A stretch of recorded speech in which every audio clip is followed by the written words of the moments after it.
talked about apologetics, not really in a systematic way, and unfortunately we're not going to do that today either. But what we've done is just look at various instances of how apologetics arguments could be used. The first week was a critique of a philosophical stance, which is a reductionist stance, which turns out to be almost every theory other than Christian, a Christian worldview is reductionist.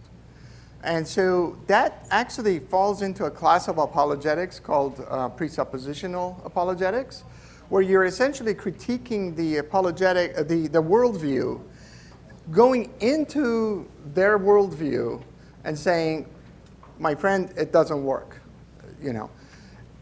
These kinds of talks where we talk about Darwinism or cosmology or something like that, they are a different kind. They're kind of could be used in a presuppositional way, or this other way called evidentialist. And those Christians who are presuppositional apologetics advocates, they criticize, and I agree with them, they criticize evidential apologetics because evidential apologetics asks the unbeliever to be the arbiter of whether the evidence is good or not. They get to sit back and just critique. So why do we do evidential apologetics? Well, Cornelius Van Til, who was a big proponent of presuppositionalism, the one that critiques evidence, he says evidences are great, but they're great for strengthening the believer, understanding that things are not only okay, but actually the created order points to the creator himself. But also, I think that evidences can be used in a presuppositional way, and in some ways we do that because we say, if you look at this the way you are, if you look at the evidences or the universe the way you are looking from your standpoint, then you've got some serious problems with the evidences. And so I'm just going to put that out there as being aware that these different ways of looking at things are there. And if the Lord grants that we do this again, we will probably then go ahead and look at things more systematically than this. But so what have we done the last 3 weeks? We did a critique of reductionism. Then we looked at basically evidence for the created order from astronomy and astrophysics. Last time we did in biology. Today we're going to do physics and cosmology. And so, but I felt like some questions that were asked of me last week, I felt like I didn't really summarize the points properly at the end of the Darwinism. So here's my attempt at a summary. This is the summary of the last talk. That Darwinism doesn't have an explanation for the basic aspects of biology, actually.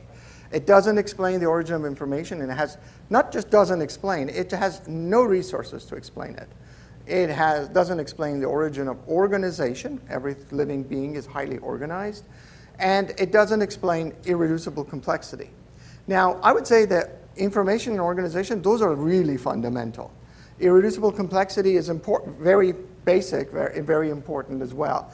And that's not to say that this is an exhaustive list, but as a minimum, those are already fatal to explaining origin of species. In addition to that, we took a sort of a detailed quantitative look at what Darwinism can do. And the conclusion was for that the long-term improvement of species fails under a Darwinism scenario. In Darwinism, you're saying natural selection acting on random mutations confers an advantage over and over and over again, and each step you're climbing this mountain. The problem is that the mountain you're climbing, it turns out to be a rugged landscape, and Darwinism, the Darwinist scenario is a blind scenario. So it climbs, in other words, species that are, children that have some sort of a mutation that somehow confers an advantage, there's only an advantage locally. They don't know the big peak over there. They don't see Mount Fuji. They're over this little hill, and they climb it, and they go, I guess that's it. They don't know that other thing is there, and the mutation rates don't allow it. That's the natural selection part. The random mutation part, basically, the random mutation part has the fundamental problem that mutations, first of all, only break things. Mutations don't fix things. Mutations also have to be low rate. They have to occur at a low rate. If mutations occurred at a high rate, we would all have various genetic diseases. We would be sitting here with tumors and two heads, and we'd have serious problems. You have to have those mutation rates exceedingly low for biological offspring to do well. Once they're that low, though, random mutations just don't do the job that Darwin wants them to do. So we made the case that over generations life, they only degrade life, and they occur in rates that are too low to be of any help to anything but the most simple life forms like bacteria.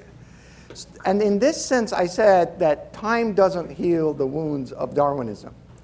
But a very good question was asked by Brian, but then my last argument seemed to make a case that time was also a factor. And I had not closed that logical step really well. What I meant by the last part, where we talked about protein-protein binding sites, and the fact that the chances and the time required to develop a new 3' binding site would be prohibitively long, is that even if we, for the moment, suspend our critique that any mutation is necessarily deleterious, that makes things worse, if we just suspend that, just say, how long does it take anyway, even if it was supposed to be good for you? And it takes prohibitively long. So it's sort of like, it wasn't my dog, it didn't bite you, besides you kicked it first. It's problematic at every ground. The rates are low. When they occur, they degrade. And so there's just nothing there to help Darwinist scenarios.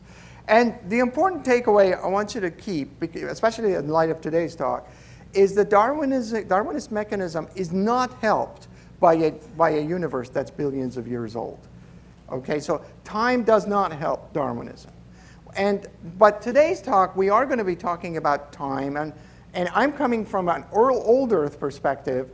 And what I'm going to say, though, is that whereas time does not help biology, time is actually the enemy of cosmology. In other words, old universe didn't help biology at all, and now we're going to find that when you go to physics and cosmology, the old universe just destroys a materialist picture of the universe, and we'll see how that works.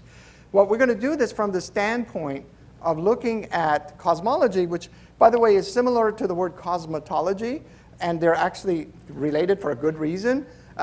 Cosmology is the study of the makeup of the universe, and cosmetology is the study of makeup. I know that's kind of cute. No, but both of them are about order and arrangement, and so that's the cosmos is a statement of order. So they're actually related. Cosmology is the study of on the longest time periods, or on the largest, grandest scale, what is the makeup of the universe, and what does it look like? And it turns out physics comes in a big way. And I'm going to start with a 1973 conference in Warsaw, where a astronomer by the name of Brandon Carter basically gave a talk in which he made a simple point. He says, we must be prepared to take account of the fact that our location in the universe is necessarily privileged to the extent that of being compatible with our existence as observers. This is a very modest statement. It just says the fact that we live must mean that the universe is compatible with life. Otherwise, we wouldn't be here. But then he goes on and makes a stronger statement. He says, actually, the universe, and hence the fundamental parameters in which it depends, must be as to admit the creation of observers at some stage. So what Carter is saying is, number one, we observe that we are in a universe that's compatible with us. And number two, and then the second one is, what if, in fact, there is some law that says the universe must be compatible with us? Once you say must be, somebody's going to have to enforce that law. And so that's called the strong anthropic principle. Anthropos means man, so anthropic principle is this name to this weird observation, and weird only to the eyes, not of creationists like us, but to those who deny that the world is created. They then get surprised that everything seems to be extremely well matched for us. I wanted to say one other thing before I go to the difference between WAP and SAP. Weak anthropic principle and strong anthropic principle. And that is this. Remember 2 weeks ago, or 2 times ago, we were talking about astronomy, and we said, what are the conditions for habitability? What are the conditions for a planet to support life, and all of that? When we were doing that, we were saying, we'll just take the universe the way it is, and just say, in this universe, the way it is, where do you find the good habitat? What do you need? You need an Earth-like planet, blah, blah, blah, blah. And so we said all that. This one takes a step farther back and says, what kind of a universe do you need? And so what kind of laws does the universe need to have? So we're going to go really peeling deep back into this. And this subject is very deep. Unfortunately, math, there's a ton of math and physics. And so we're not going to do math, but it just gets a little more complicated. But basically, the weak anthropic principle works within the frame of the universe and asks, why here, why now?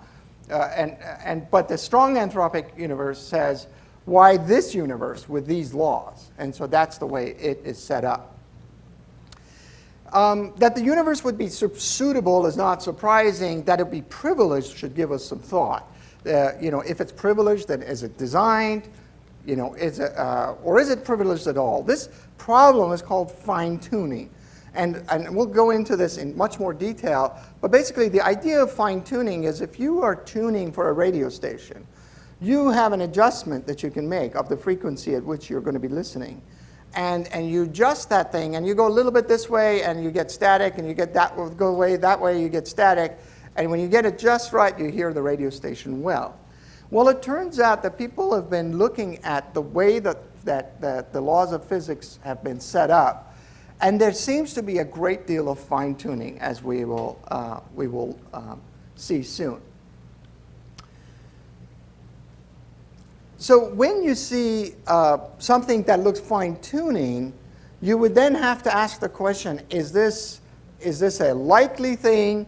If it's likely, then it could be by chance. Like, let's say that we find that we talk about the speed of light. And we say, well, if the speed of light was 10 times less, it would still be okay. And if it was 10 times more, it would still be okay. If it was 1,000 times less, it would still be okay because this is how things would work. Or if 1,000 times greater, it would still be okay because this is how things would work. But they would work. It turns out, though, every time you ask this question of a physical constant, the moment you go a little bit off of it, everything breaks apart. And so everything seems to be on a knife's edge.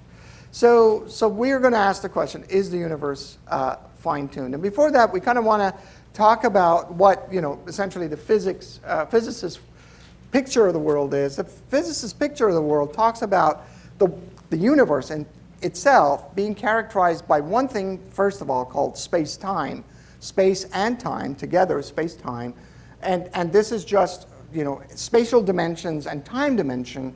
But under Einstein's theory of relativity, these things are intertwined. When you go through a lot of space in a short amount of time, the clock starts ticking differently for you than other people. And when you have matter in a location, the space and time actually bend, and the way time goes on is different. And these are the things that physicists work on.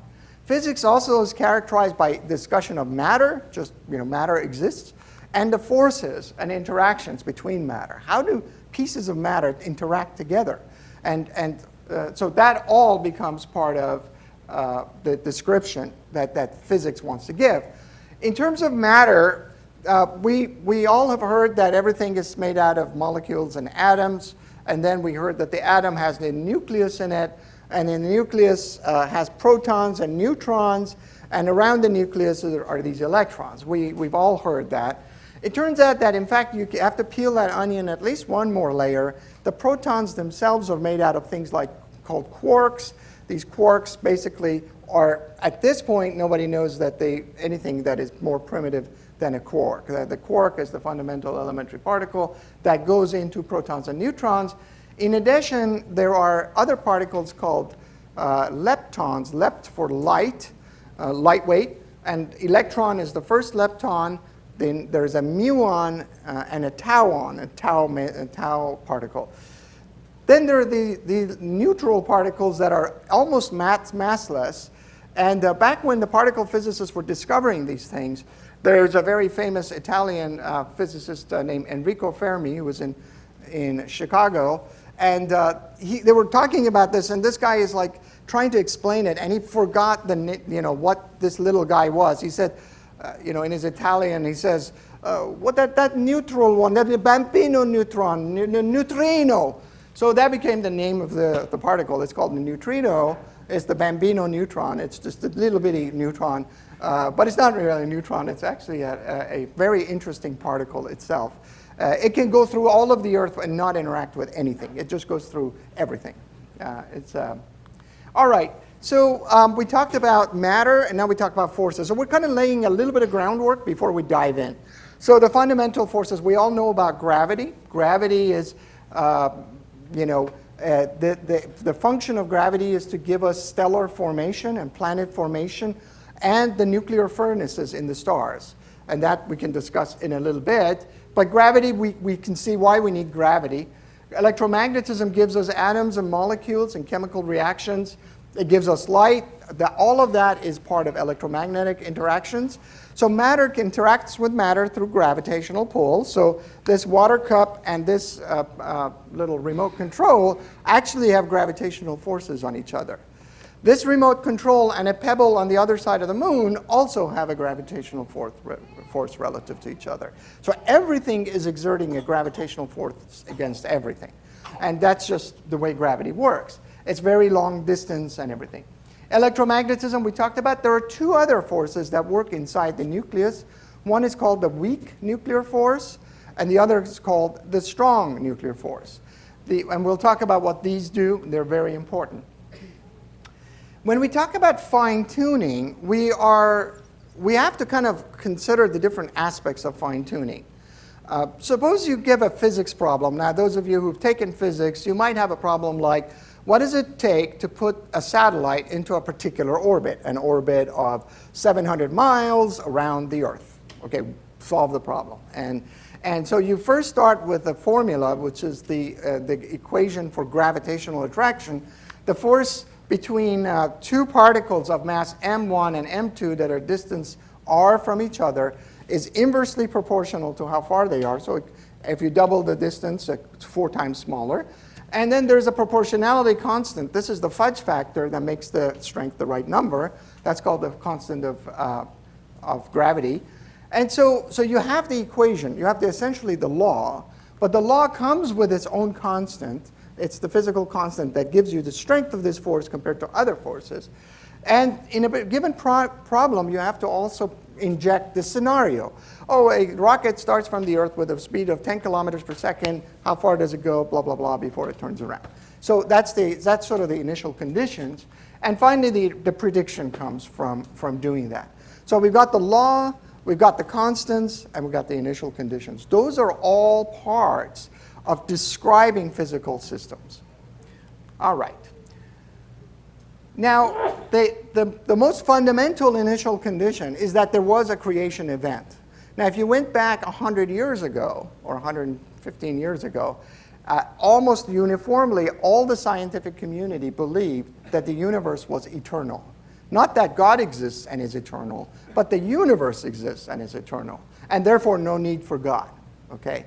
So the idea that the universe would actually have a beginning was very, very violently confronting their worldview.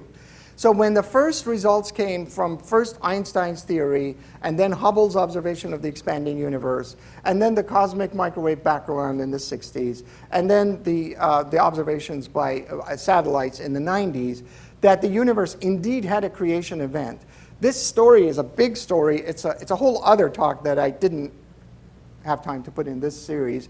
But it's an amazing story of the evidence in the universe basically points to a creation event, and mankind in rebellion constantly wants to look the other way. But it's inevitable. And in fact, the term Big Bang is a derogatory term that Fred Hoyle gave to this thing because he didn't like the idea that the universe would have a beginning. It's quite a kind of a funny story, actually, talking about that. So just think of the Big Bang as the creation event. That is just a name that others have given to what we would call the creation event. And there is a definite point at which the universe started because God called it into being at that definite point. So now we said that for fine-tuning, when we talk about fine-tuning, we talk about the laws of nature, the constants of nature, and the initial conditions. So let's talk about the laws of nature. First of all, there are 4 forces that fundamentally give all the interactions that we know of. The gravity, we talked about what its importance is. It's the gravitational attraction that causes matter to come together. And when they come together, they become energetic and they heat up. And actually, when they do that enough, nuclear fusion takes place and stars essentially get fueled up. They get fueled up by the initial sort of bringing together of nuclei under the tremendous accumulative force of gravity. All right. The other thing is that, just to kind of observe, is that because of that, without gravity, then you can't have stellar formation, planet formation, or life. You need gravity, absolutely. Electromagnetism talks about molecular and atomic attraction. The fact that the electron exists around the nucleus is coming from the electromagnetic attraction between the electron and the nucleus. And so without electromagnetism, you wouldn't have atoms and you wouldn't have molecules. You couldn't have life. So you need a type of force that puts together atoms and allows atom to atom to kind of stay together in what's called molecules. And that's because of the electrical attraction between the electrons of this atom and the nucleus of that atom, and vice versa. And that kind of holds them together. And so you need electromagnetism for that. The strong nuclear force, it's not too hard to see why you need that. The force between 2 protons is repulsive. As I bring them together, that force becomes tremendously large. The repulsive force. So the immediate question is, why don't we all spontaneously blow up? What is holding our nuclei together? If the electromagnetic force is repulsive between proton and proton, what holds it? Well, it turns out there is a force that God created called the strong nuclear force that at large distances doesn't do anything, but as soon as you come be inside of a certain distance scale, it suddenly becomes super strong and super attractive. And it overwhelms the electromagnetic repulsion of proton to proton and holds the nucleus together. So if we had no strong force, we would have no life. There is another force called the weak nuclear force, and that's the 4th and final kind of force that we know of. The weak nuclear force has a very important feature that it changes the flavor of matter. By flavor, I mean, we talked about quarks, and I didn't dwell on it very much, but quarks come in different flavors. Up, down, charmed, strange, top, bottom. It's weird names to 6 species of quarks. These species are immutable except for the weak interaction. The weak force basically is a force that can change the species of a quark to a different quark and turns a proton to a neutron. This is important because in the early universe, when the creation event first occurred, it was all protons.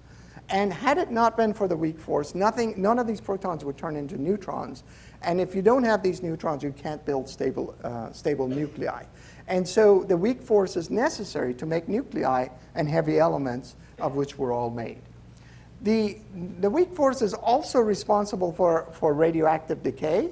And that radioactive decay inside the Earth produces the geothermal heating that causes us to have a liquid iron core that spins, which produces that magnetosphere, which 2 weeks ago we said protects us from harmful radiation. So the electroweak force actually comes in as a protective force. All right, so these were just the 4 fundamental forces: gravity, electromagnetism, strong force, and weak force. And now the physical constants.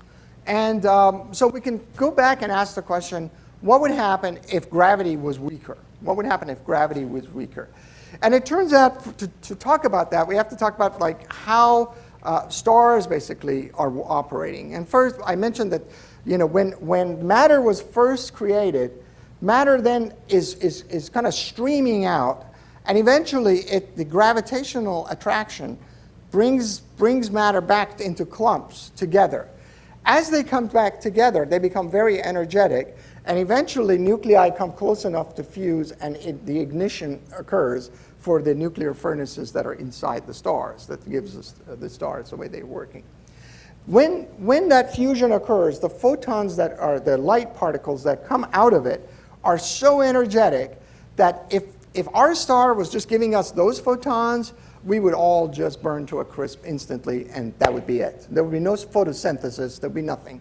We'd just all be pulverized by gamma radiation. What happens instead is that these photons immediately interact with electrons inside the sun and impart their energy to the matter inside the sun, and they get weaker and weaker. You get generation after generation of photons. By the time the thing that comes out of our sun is out and is on its way to us, it's peaking in the green. It's at about half a micron wavelength, and it's perfect for carbon chemistry. It's perfect for photosynthesis. It's perfect for life.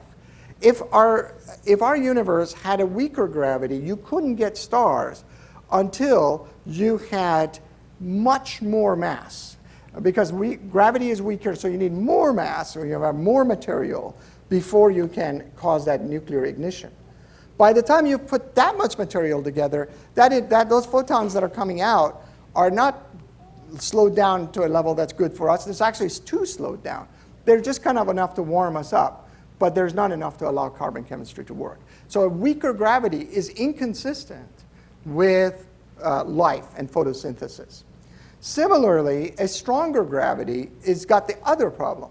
A stronger gravity means that as soon as a small amount of matter comes, is near each other, they collapse, they ignite, they make the star, and that stuff doesn't have any opportunity. The photons from the nuclear ignition have no opportunity to get de-energized, and so that's where we get burned to a crisp. So a stronger gravity is bad that way. Also, what happens is that in a stronger gravity, everything turns into a star and everything burns up in a matter of a few years, and that's it. No more stars. Everything goes dark. And so stronger gravity. And it turns out people have done numerical and calculations of how much can you tweak the strength of this gravity. Gravity is 10 to the 40 power weaker than the strong force. If it was merely 10 to the negative 35, 10 to the 35 weaker than the strong force, all of these bad things would happen. So gravity has to stay down there at a very, very tiny level before, or otherwise, basically, it would be devastating for life. The strong force itself is also fine-tuned. It turns out that if you make the strong force weaker by 8%, that means that the activity of the strong force is weaker by 8%, it would make deuterium unstable, and so you couldn't have heavier elements than just protons and hydrogen. So making it weaker would be very, very bad. And then if you make it stronger by just 10 or 12%, protons now can just bind to each other, make diprotons. And diprotons then would ignite nuclear furnaces very quickly, and everything would be over very, very quickly, and there would be no universe as we know it. An interesting story in the middle of all this is the fine-tuning, an example of, there's so many of these that I'm just touching on a few, but an example of fine-tuning that's pretty spectacular is this thing called the triple alpha process. And it's a little bit kind of a fancy story. I'm going to try to say it kind of in a simple way. In the 1950s, physicists were trying to figure out how nuclear reactions are working inside of stars, and how did it come about that these elements, heavier than, in this picture of the universe, at first it's just light, then it's just the most primitive matter, then this matter aggregates inside of stars, and in the stars, in the nuclear furnace of the stars, is where the heavier elements are created. So that the stuff that we're made of is the product of generations of stellar reactions inside of the stars. These stars kind of churn and do this. They explode and spew all of this heavy element to the world, to the universe around them. That stuff reaggregates and makes new stars that work with different reactions that take those elements and make heavier elements still. And so over a very large amount of time, these generations of stellar explosions actually provide the basic materials of life on Earth. And then it's possible, the material is there for our bodies to essentially get made. And so one of the questions was, how has it happened that carbon exists at all? It turns out that when you bring together an alpha particle, which is two protons and 2 neutrons, and another alpha particle, 2 protons and 2 neutrons, if they collide, you would expect to get 4 and 4, 4 protons and 4 neutrons, which is beryllium. And the problem is that it turns out that the beryllium you make that way lasts very, very short amount of time. And so to make carbon, you need a third alpha particle to hit it just while it is just barely holding together. And the problem was that every calculation showed that beryllium just doesn't last more than a femtosecond. And that's not long enough in these nuclear reactions to occur. So Fred Hoyle said, well, for this to work at all, carbon must have a mode in which it has the ability to exist in a form just like when in this unstable state, these 3 alpha particles come together. In other words, the unstable beryllium and the extra alpha particle. And so he said there must be a resonant state of carbon right at the right level to make this happen. And that nobody knew of it. And so Hoyle for years was asking people doing nuclear physics to look for this unstable, the metastable state of carbon, and they discovered it. And so it was one of those situations where one nucleus has a energy state that allows this other nucleus, when they come together, to essentially make this one. It turns out then if you had the same thing at the next level from carbon to oxygen, then all the carbon would also turn into oxygen, but that turns out not to be the case. That the oxygen level doesn't exist at a level that allows this to happen. And so you end up with a lot of carbon, but not a lot of oxygen. And so carbon formation actually occurs. So these are, so we talked a little bit about the laws, the physical constants, and now we'll touch on the initial conditions. And I talked about the creation event, and it was, like I said, it was one of the most controversial things in astronomy in 20th century, that there was a creation event. And the current estimate of the theories that basically posit the creation event is that it occurred about 13.5 billion years ago. And it turns out that this long period of time, the 13.5 billion years, ends up being very problematic from a naturalistic point of view, and I'll explain why. One is that it turns out you can ask the question, what should the energy density of the initial universe have been so that the universe would not either come apart very quickly or that it wouldn't, after going out, collapse very quickly. If the initial amount of matter and energy in the universe is too much, everything comes out, and then after a while slows down and collapses in on itself very quickly, and the universe ceases to exist, essentially, as we know it. On the other hand, if it's too little, it basically flies apart too quickly for stars and galaxies to form. And so it turns out you can ask a question numerically of what value is good? What's the right value? Because we find ourselves in a universe where everything is just what's called a flat universe, just right for a long universe to exist healthy for a long time. And just to kind of get the idea, here's a number, right? The 1 nanosecond after the Big Bang, the density in grams per cc, if it is 447, 225, 917, 218, 507, 401, 284.016, it's good.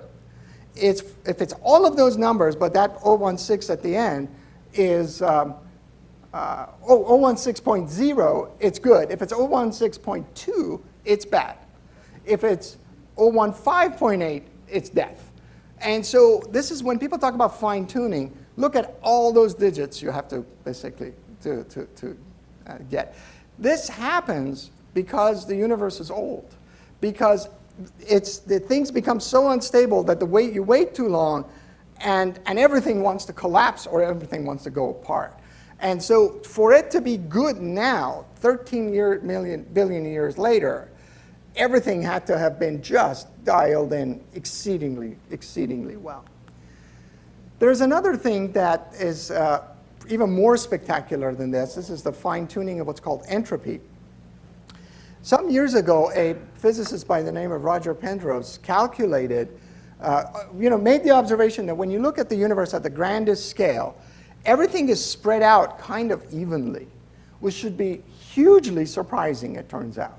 Because if you are waiting this long, matter would, just from the fact that once you make clumps, it kind of snowballs, you make bigger clumps, that the universe by now should be just very, very, very clumpy. In other words, once you get matter aggregating, it should all be compressing into little black holes everywhere and no spreading of matter. It's this spreading that allows basically energy to flow and work to be possible in the universe. And so what is the probability, Penrose said, of having this level of organization in the universe, in this level of evenness in the universe? And if you looked at the ways that the original atoms in the universe had to be arranged, what is the probability to get it just right like this? And his calculation that basically is, everybody quotes this, and it's a crazy number. It's the chance is 1 in 10 to the power of 10 to the power of 123. So if you write those, that number with zeros, and you take, a 10-point font, you would not be able to fit those letters, written on paper in the known universe. It's just a crazy number.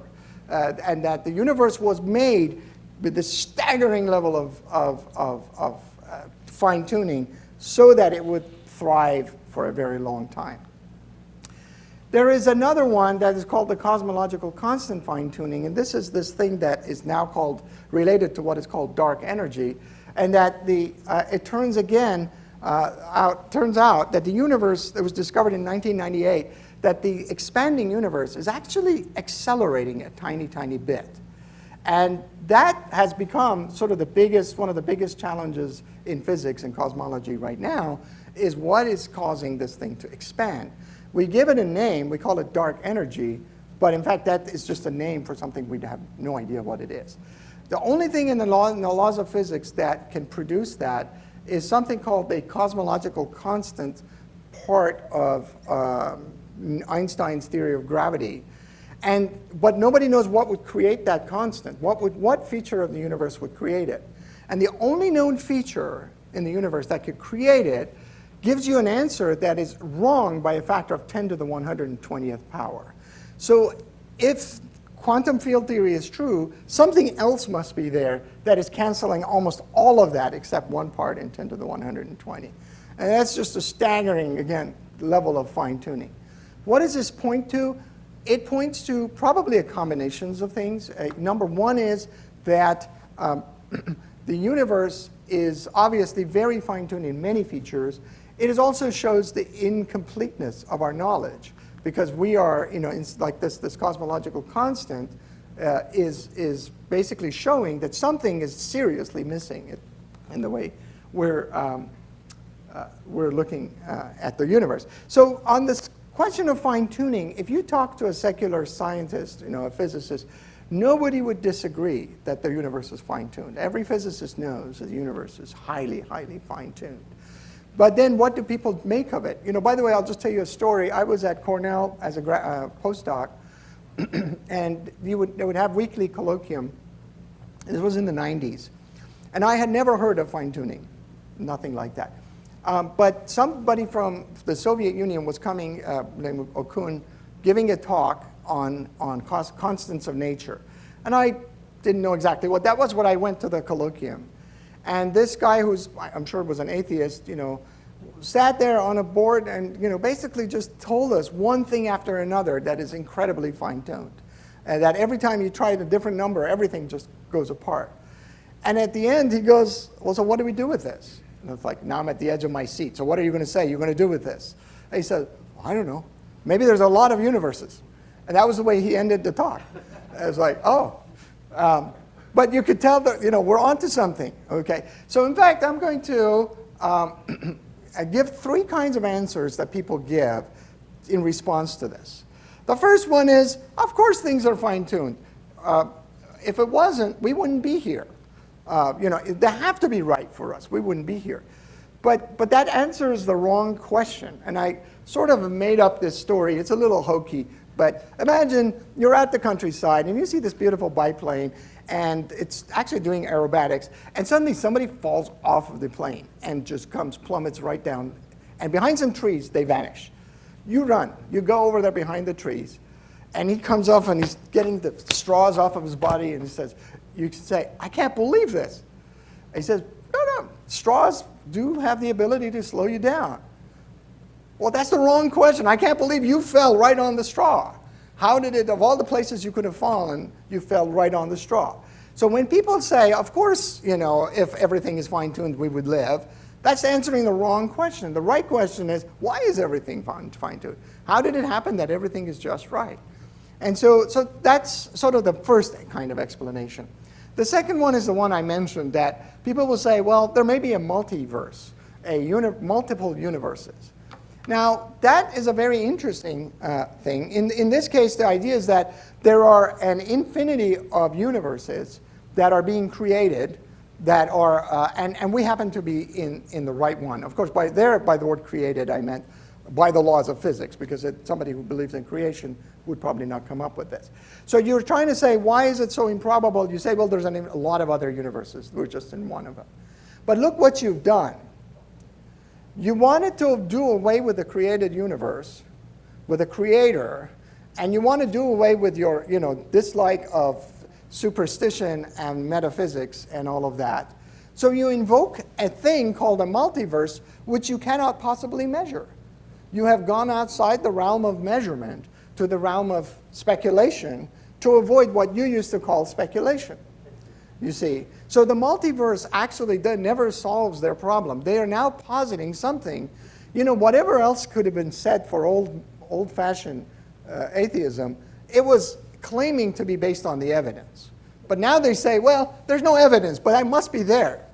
And they have almost no branch to sit on, basically. There's other problems with this. If you are a multiverse proponent who is a materialist, you're typically a reductionist as well. And if you're a reductionist, you think that our minds are just brains with no other aspect to our consciousness. They're just electrons moving, in a chemical situation.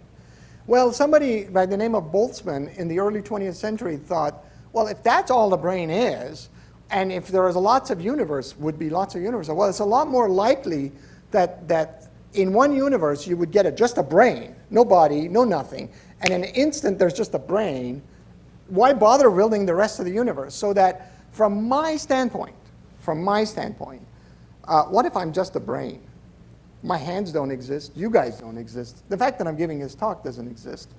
And if you actually work out the implications in an infinite number of universes, if you work with probability, and if the mind is not real, but it's all just, what's brain doing, electrical, well, the chance of making a brain is far, far higher than bothering with a whole universe.